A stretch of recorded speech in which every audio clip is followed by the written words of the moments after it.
নমস্কাৰ, মই সোনিয়া নাজনীন, ডি নিউজৰ ডুবাইৰ সংবাদদাতা। মই বৰ্তমান উপস্থিত আছোঁ ডুবাইত অনুষ্ঠিত হৈ থকা ডুবাই এক্সপো 2020। এই এক্সপোখন 2020 চনত অনুষ্ঠিত হ'বলগীয়া আছিল, কিন্তু কৰোনা মহামাৰীৰ বাবে যোৱাবেলি এই এক্সপোখন অনুষ্ঠিত কৰিব পৰা নগ'ল। এই বছৰ 2021 চনৰ এই মাহৰ অৰ্থাৎ অক্টোবৰৰ 1 তাৰিখৰ পৰা এই এক্সপোখন সকলোৰে বাবে মুকলি কৰি দিছে। ইয়াত সৰ্বমুঠ 192খন দেশে অংশগ্ৰহণ কৰিছে। তেওঁলোকৰ বিভিন্ন কলা, সংস্কৃতি, আৰ্কিটেকচাৰ আৰু ভৱিষ্যতমুখী কিছুমান প্ৰকল্প তেওঁলোকে ইয়াত দেখুৱাইছে। এই এক্সপোখন তিনিখন ডিষ্ট্ৰিক্টত তেওঁলোকে বিভক্ত কৰিছে: ছাষ্টেইনেবিলিটি, মবিলিটি আৰু অপৰচুনিটি। আমি বৰ্তমান ছাষ্টেইনেবিলিটি গেটত আছোঁ। আমি আপোনালোকক দেখুৱাবলৈ চেষ্টা কৰিম যিমানখিনি পাৰোঁ তেওঁলোকৰ কিনো ইয়াতে তেওঁলোকে ৰাখিছে। এই এক্সপোখন প্ৰতি 5 বছৰৰ মূৰে মূৰে অনুষ্ঠিত হয়।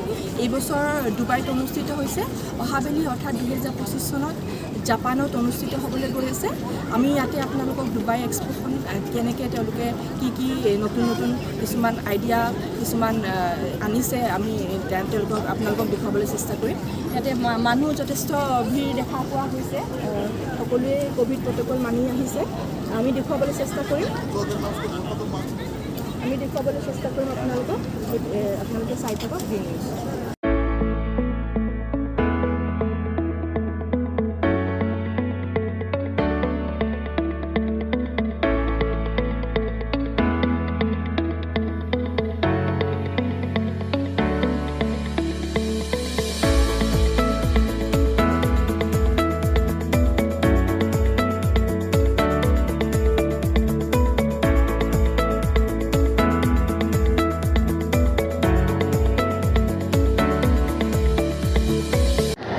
ইয়াতে তেওঁলোকে দেখুৱাইছে কেনেকৈ শিকাৰ মাধ্যমেৰে আমি ব্ৰেইনৰ নিউৰনবিলাকৰ মবিলিটি, গতিশীলতা বঢ়াই নিজকে কেনেকৈ বেছি আগুৱাই নিবলৈ পাৰোঁ। এই গোটেই ব্ৰেইনৰ ফাংচনটো কেনেকৈ স্নায়ুৱে নিয়ন্ত্ৰণ কৰে আৰু লাৰ্ণিঙৰ থ্ৰুৰে আমি কেনেকৈ তাক গতিশীলতা প্ৰদান কৰিব পাৰোঁ। এই গোটেইখিনি বস্তু তেওঁলোকে এটা শ্ব'ৰ মাধ্যমেৰে দেখুৱালে। শ্ব'টো আপোনালোকক দেখুৱালোঁ। এইটো আছিল ৰাছিয়া পেভিলিয়নৰ মূল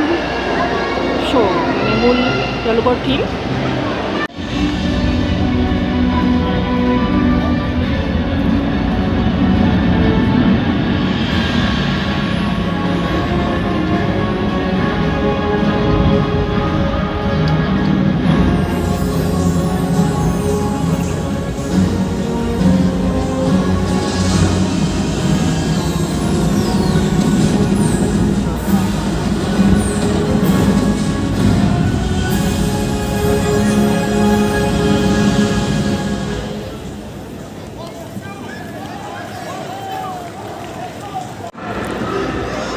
এই ৰাছিয়া পেভিলিয়নৰ মেইন উদ্দেশ্যটো আছিলে মানুহৰ ব্ৰেইনে কেনেকৈ কাম কৰে, বিভিন্ন নিউৰনে কেনেকৈ কাম কৰে, মানুহ ক্ৰিয়েটিভিটি, ইম'চনেলি, ছ'চিয়েলি মানুহ কেনেকৈ কানেক্ট হয়, আৰু এই গোটেইখিনি নিৰ্ভৰ কৰে মবিলিটি অৰ্থাৎ গতিশীলতাৰ ওপৰত। আমি যেনেকৈ যিমান বেছি শিকোঁ সিমান বেছি আমাৰ ব্ৰেইনৰ ফাংচনবোৰ কেনেকৈ বাঢ়ি যায়, সেই গোটেইখিনি বস্তু তেওঁলোকে ধুনীয়াকৈ প্ৰজেক্ট কৰিছে। এই ইয়াতে লিখি দিছে তেওঁলোকে, আপোনালোকে চাবলৈ পাৰে।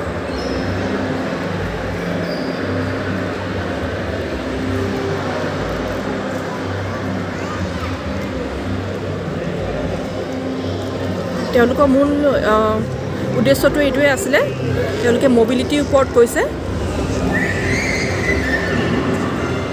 এয়া হ'ল ৰাছিয়া পেভিলিয়ন। আপোনালোকে দেখিবলৈ পালে, শ্ব'টো মই দেখুৱালোঁ। এয়া হ'ল ৰাছিয়া পেভিলিয়নত আমি বৰ্তমান আছোঁ।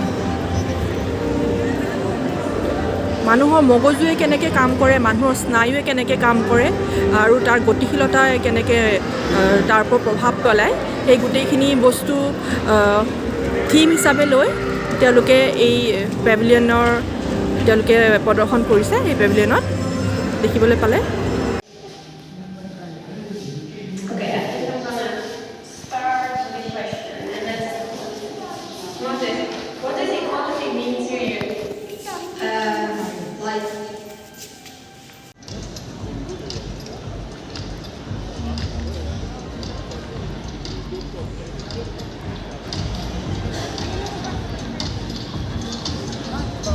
Yeah, this thing's upside down.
integrates them inside itself and sends a single output beyond the network.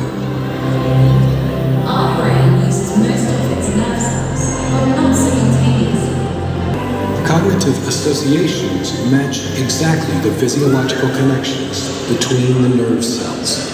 That brings together mental and physical phenomena, the subjective and the objective. The human brain contains some 86 billion neurons, and each of them can have 10,000 connections. They make hundreds of trillions of contacts with each other.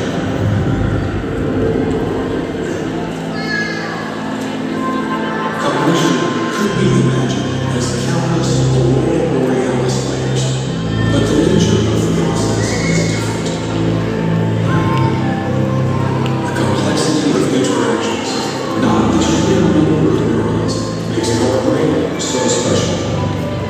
If we're looking for a comparison, the human brain is not a computer, but rather for all eternity.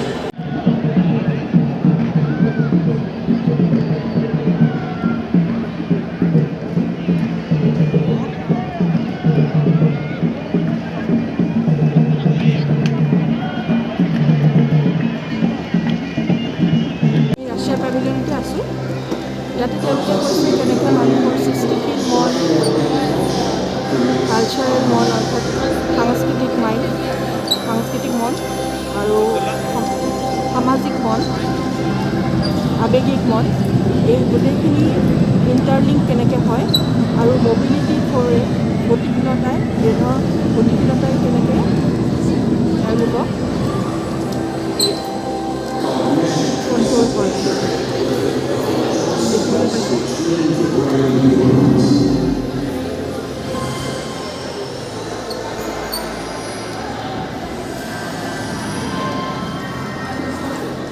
পৰিৱেশে ইয়াৰ ওপৰত কেনেকৈ প্ৰভাৱ পেলায় তাকো ইয়াতে কৈছে।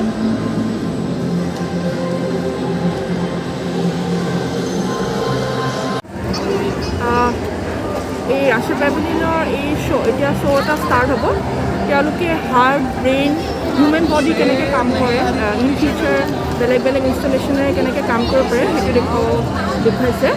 শ্ব'টো start হ'লে আমি গম পাম।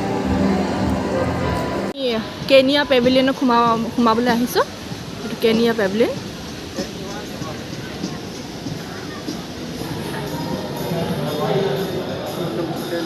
Thank U.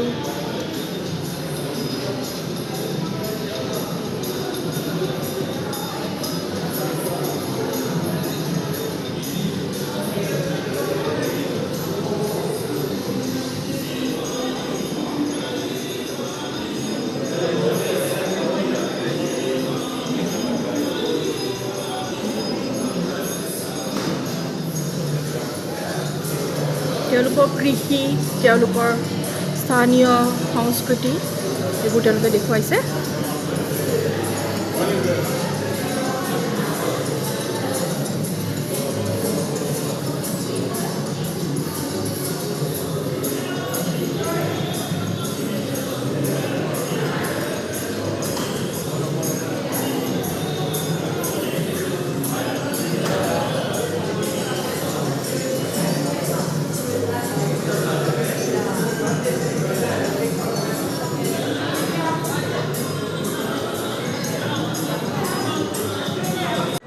Please let me through. আপোনালোকে দেখিছে এইটো এটা ৰবট হয়। তেওঁলোকে ৰবটে ইয়াতে ইনষ্ট্ৰাকশ্যন কিছুমান দি আছে মানুহবিলাক যিবিলাক আহিছে মাস্ক পিন্ধিবলৈ, ছিকিউৰিটিত যাবলৈ, এনেকুৱা ধৰণৰ কিছুমান তেওঁলোকে ভৱিষ্যতমুখী কিছুমান কাম ইয়াতে কৰিছে। এই ৰবটে ইনষ্ট্ৰাকশ্যন দি আছে চাওক। Excuse me, I'm in charge of the security here. Please let me. এয়া ভাৰতৰ পেভিলিয়ন।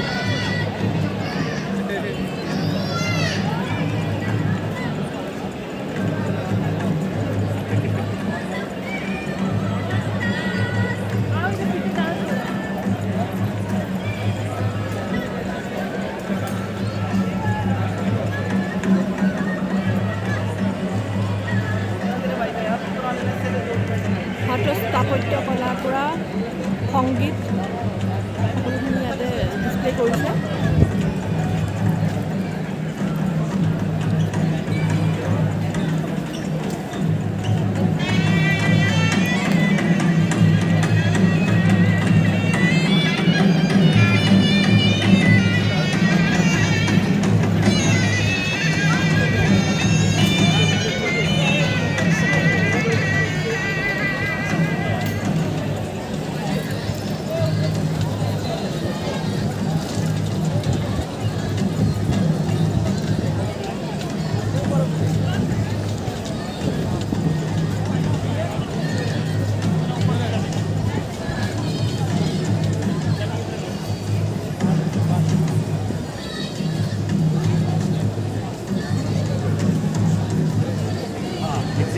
মানুহৰ ভিৰ দেখিছে।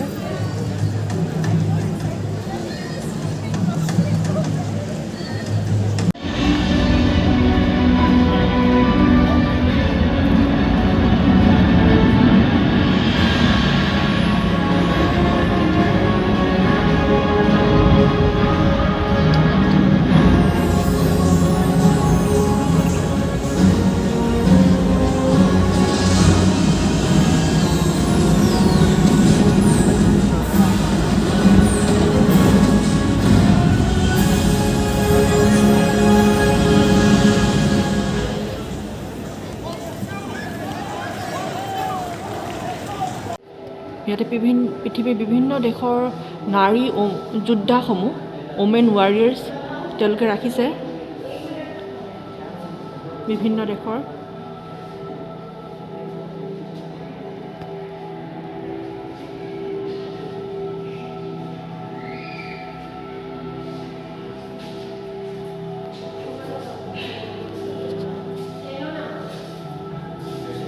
এয়া হ'ল ওমেন পেভিলিয়ন।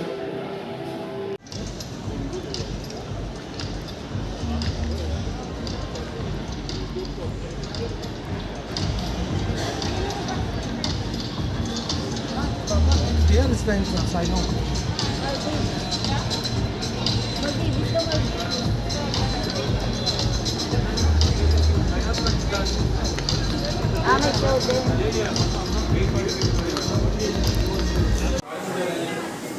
তুৰ্কী পেভিলিয়ন তেওঁলোকৰ স্থানীয় কফি ইয়াতে বিক্ৰী কৰিছে, চাহ কফি। هم بيتجي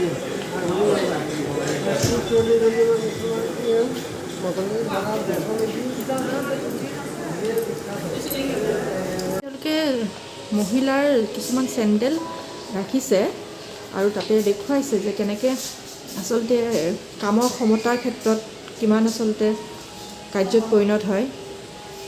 আনপেইড ৱৰ্ক যিবিলাক আমি মহিলাসকলে কৰে তাৰ বাবে কোনো মাননি নাপায় বা কোনো উপাৰ্জন তেওঁলোকৰ নহয়, তেনেকুৱা কাম বহুত নাৰীসকলে সদায় কৰি আহিছে। সেইটো দেখুৱাবলৈকে তেওঁলোকে বিভিন্ন ধৰণৰ জোতা চেণ্ডেলসমূহ ৰাখি দেখুৱাইছে।